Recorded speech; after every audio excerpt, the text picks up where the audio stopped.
Please, sir.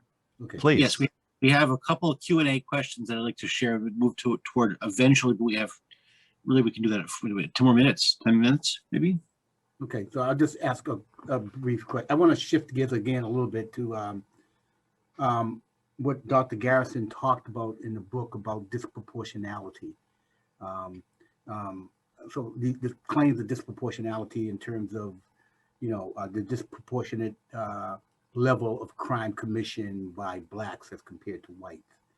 So as you well know, some argue that it's not disproportionate when Blacks are involved in crimes at the rates in which they are involved in, that Blacks in effect are arrested and prosecuted and serve more time because they do have higher rates of criminality, okay?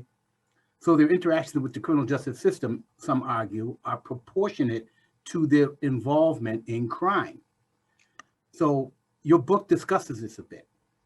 It describes it in terms of white conservatism, as I was talking about before, versus Black social conservatism. So how do you counter this argument, Dr. Garrison? How do you counter this argument about disproportionality and its effect on Black society as a whole? And in your view, is this all a manifestation of your excellent chronicalizing of the historical subjugation of Blacks, both politically and legally by legislation? Well, okay.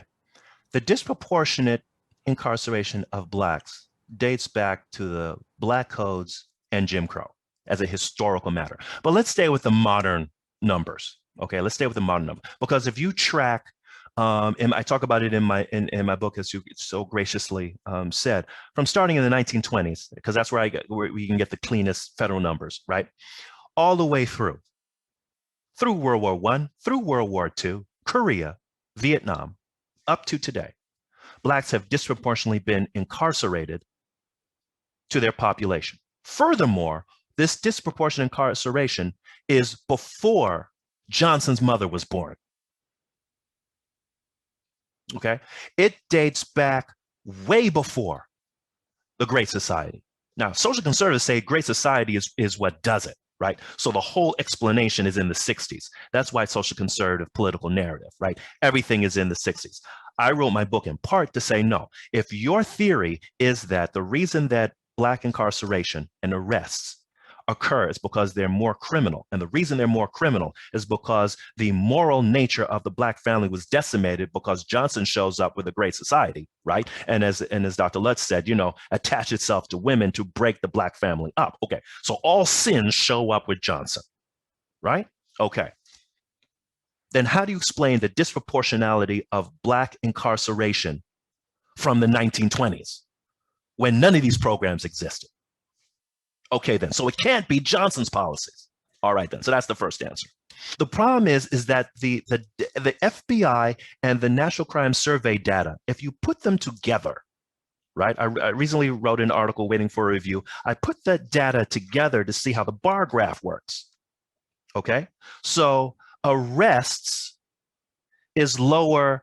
I'm sorry, right? Crime rate, FBI, is lower than arrests.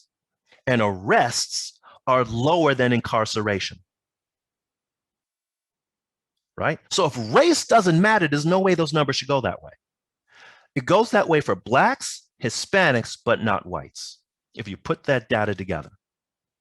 So my argument would be, okay, fine. Let's take your argument that whatever the percentage is that you believe that Blacks commit crime off the FBI data, all right, fine.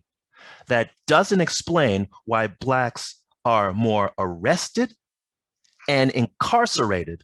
But if you look at that same pattern with whites, the bar graph goes this way between crime commission and incarceration. The bar graph goes this way. But if you look at crime commission, arrests, and incarceration for Blacks and Hispanics, the bar graph goes this way. So in each step in the criminal justice system, Blacks increase in each step. Whites, they do not increase in each step. Okay, so that takes Johnson and all the social programs right out of the equation, because it shouldn't work that way once you're in the criminal justice system if there's no internal issue with how we deal with Blacks once they are arrested. So that's part of my answer, and that's part of what I answer in the book.